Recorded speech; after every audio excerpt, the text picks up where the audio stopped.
ठाणे शहरातील रस्त्यांची दुरावस्था, प्रत्येक मोसमात निर्माण होणारे खड्डे, वाढते अपघात आणि नागरिकांच्या सहनशीलतेचा आता अंत झाला आहे. ठाणेकरांच्या रोजच्या जीवनात खड्ड्यांमुळे निर्माण होणाऱ्या अडचणींकडे प्रशासन दुर्लक्ष करत आहे. याच पार्श्वभूमीवर ठाणे शहर जिल्हा काँग्रेसतर्फे शनिवारी ठाणे पूर्व भागात खड्डे भरो आंदोलन केले.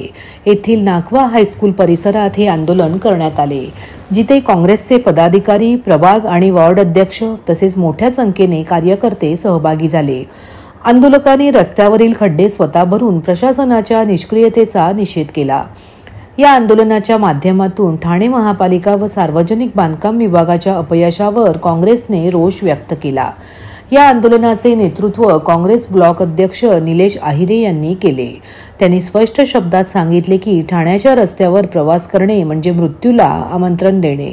हे केवळ नागरी सोयींचे अपयश नाही, तर जनतेच्या सुरक्षेचा घात आहे. लाखो कोटींचा निधी असूनही रस्त्यांची ही अवस्था म्हणजे कारभारात पारदर्शकतेचा अभाव आणि ठेकेदारी यंत्रणेचा भ्रष्ट चेहरा आहे. आता खड्डे भरून प्रशासनाला जागं करणं गरजेचं झालं आहे. काँग्रेसने या आंदोलनातून ठाणेकरांचा आवाज बुलंद केला असून जर लवकरात लवकर शहरातील रस्ते दुरुस्त करण्यात आले नाहीत तर पुढील टप्प्यात अधिक तीव्र स्वरूपात आंदोलन करण्यात येईल आणि ठाणे महापालिकेला जबाबदार धरण्यात येईल असा थेट इशारा यावेळी देण्यात आला. यावेळी या आंदोलनात काँग्रेसचे पदाधिकारी, कार्यकर्ते आंदोलनावेळी उपस्थित होते. विभागामध्ये असे भरपूर प्रॉब्लेम्स आहेत. त्यापैकी हा एक प्रॉब्लेम आम्ही ठाणे शहर जिल्हा अध्यक्ष विक्रांत चव्हाण यांच्या अध्यक्षतेखाली खड्डे बुजवायचं जे आंदोलन सुरू केलं आहे ते आजपासून सुरू झालं आणि उद्यापर्यंत पूर्ण 12 ब्लॉकमध्ये आम्ही ते घेणार आहोत. तर त्याची सुरुवात आम्ही कोपरीमधून केलेली आहे. तर आपण बघाल की जे पावसाळ्यापूर्वी कामं झालेले हवी होती, प्रशासनाने काही केले नाहीये. इव्हन तुम्ही बघाल झाडं कटिंग आहे ते नाही झालंय, खड्डे भरणं झालंय ते नाही झालंय, नाले सफाई सुद्धा पूर्णतः झालेली नाहीये. तर आम्ही प्रशासनाचं लक्ष वेधण्यासाठी आणि कोपरीमध्ये खड्डे मुक्त होण्यासाठी आम्ही हे आंदोलन सुरुवात केलेली आहे. तरी याला माझ्या मते आजूबाजूच्या परिसरातल्या लोकांनी सुद्धा समर्थन दिलेलं आहे. जस्ट इथे आपण बघाल की मी स्वतः इथे पडलो होतो. ते वर खाली लेवल होती. रस्ते बनवल्यानंतर ड्रेनेज लाईन टाकतात ते आधी त्यांना प्लॅनिंग मध्ये ह्या गोष्टी जमत नाहीयेत का, किंवा रस्ता पूर्ण झाल्यावर केबल्स टाकायचं हे का करतात ते मला अजिबात अजून समजत नाही. नवीन रस्ता झाल्यानंतरच त्यांना सुचतं की काहीतरी राहिलंय. एकच फाईल डबल टिबल रिपीट करून तेच त्यांचं फक्त पैसे उकळण्याचे कामं चालू आहे. जसं आपण बघेल खड्डा जे काय आम्ही स्लोगन लिहिलंय, खड्डेच खड्डे चौकडे, हरवला रस्ता कुणीकडे. आपण बघाल पूर्ण ठाण्याची अवस्था, घोडबंदर मध्ये तर याच्यापेक्षाही वाईट अवस्था आपल्या रस्त्याची झालेली आहे. तरी प्रशासनाला आम्ही निवेदन दिलेलं आहे की लवकरात लवकर खड्डे भरून जे काय योग्य सर्वांना नागरिकांना सहकार्य करावे. जय हिंद.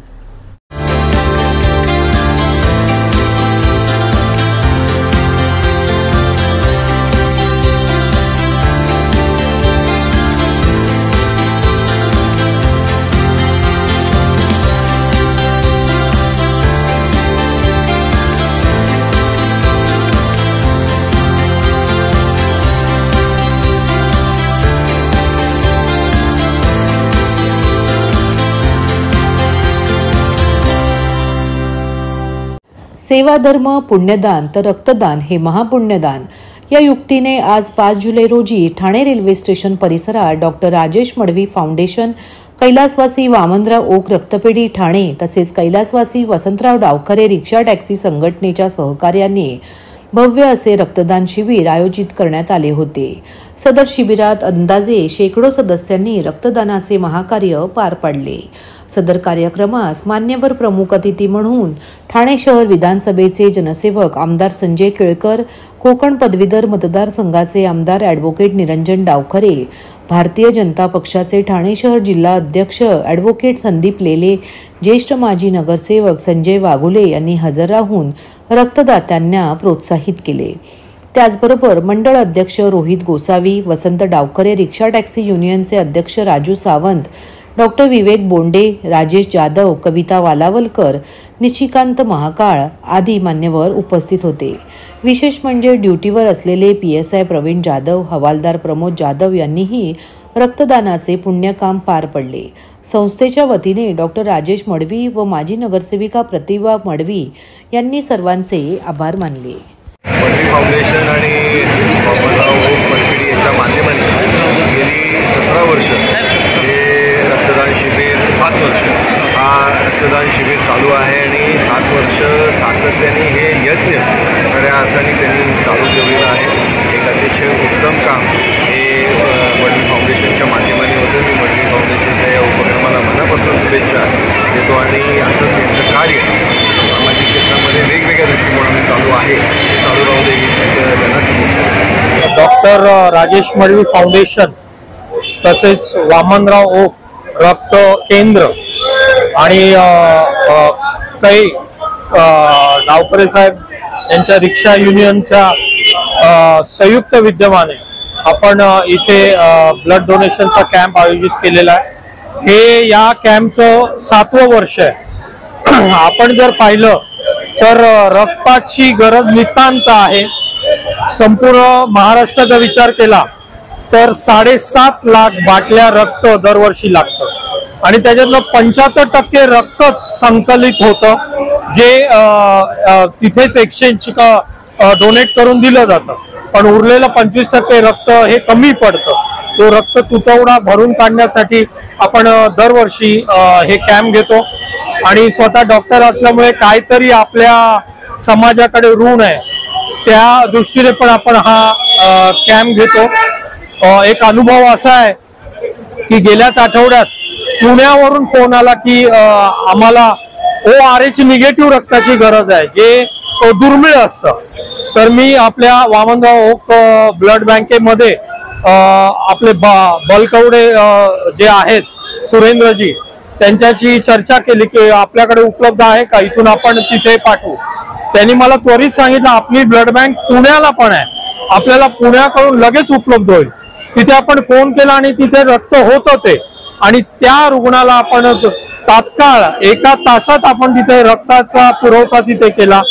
खरंच हे असं रक्तदानाचं महत्व आणि मोठं कार्य पुण्य कार्य घडतं आणि मी सर्व नागरिकांना आवाहन करीन की सर्वांनी रक्तदान करण्यासाठी पुढे या आणि एक महान कार्य पुण्य कार्य करा. सर्व नागरिकांना आवाहन करण्यात येत आहे की सध्या डासांमार्फत पसरणाऱ्या डेंग्यू या आजाराचा प्रसार रोखण्यासाठी प्रत्येकाने पुढील प्रमाणे कार्यवाही करावी. डेंग्यू आजार एडिस इजिप्ती हा डास चावल्याने होतो. या डासांची पैदास साचलेल्या किंवा साचवलेल्या स्वच्छ पाण्यामध्ये होते. 8 दिवसांपेक्षा जास्त दिवस पाणी उघडे व साचून राहिल्यास त्यात डास अंडी घालतात. अंड्यांच्या अळ्या तयार होऊन पुढे डास तयार होतात. यासाठी आपल्या घरातील पाणी साठे उदाहरणार्थ बॅरल्स, पिंपे, टाक्या, हौद, रांजणे इत्यादी दर आठवड्याला रिकामे करून घासून पुसून कोरडे करून पुन्हा भरावे. 1 दिवस कोरडा दिवस म्हणून पाळावा. पाणी साठ्यांना घट्ट झाकणे बसवावीत किंवा जुनी साडी, चादर, धोतर यांनी बांधून झाकून ठेवावीत म्हणजे डास त्यात जाऊन अंडी घालणार नाहीत. घराच्या गच्चीवर आजूबाजूला अंगणात कोठेही पाणी साचू देऊ नये. भंगार सामान उघड्यावर टाकू नये. उदाहरणार्थ टायर्स, प्लास्टिक सामान, कुंड्या, टाकाऊ वस्तू इत्यादी. अशा सामानात पावसाचे पाणी साठून त्यात डेंग्यूच्या डासांची पैदास होते. घरातील कूलर्स, फ्रीजच्या पाठीमागील ट्रे हे देखील वेळोवेळी कोरडे करावेत. लक्षात ठेवा, नुसत्या फवारणीने डास घनता कमी होत नाही तर त्यासाठी डास पैदास ठिकाणे नष्ट करणे ही आपल्या सर्वांची जबाबदारी आहे. कोणताही ताप अंगावर न काढता जवळच्या शासकीय रुग्णालयात मोफत औषधोपचार घ्या. अशा प्रकारे नागरिकांनी सहकार्य केल्यास डेंग्यूचा प्रसार रोखणे सहज शक्य आहे.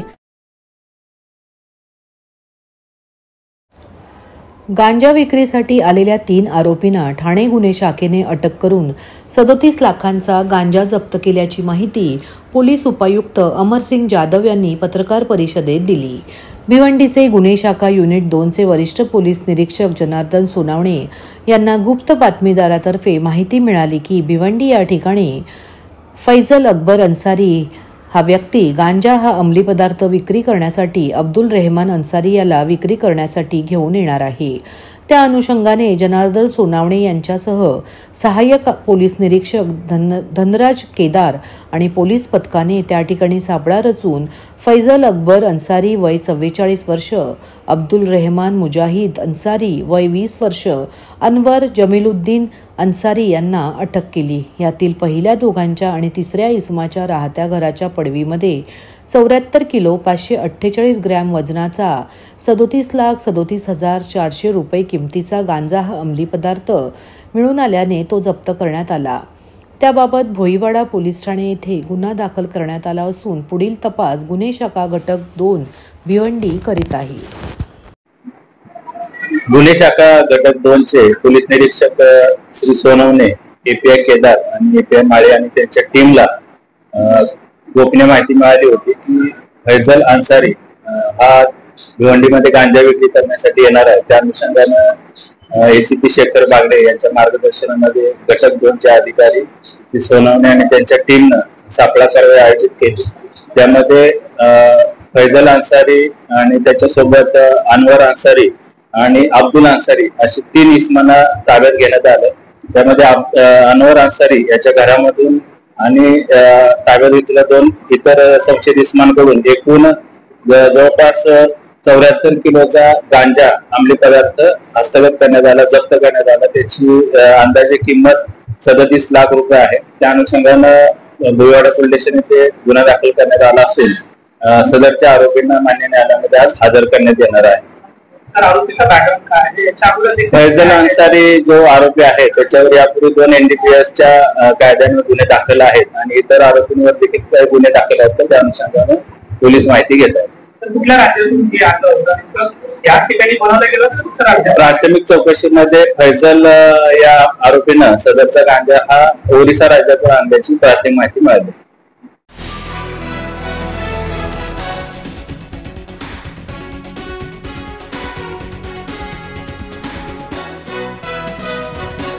ठाण्यात गडकरी रंगायतन या पहिल्या नाट्यगृहाची निर्मिती करण्यात आली।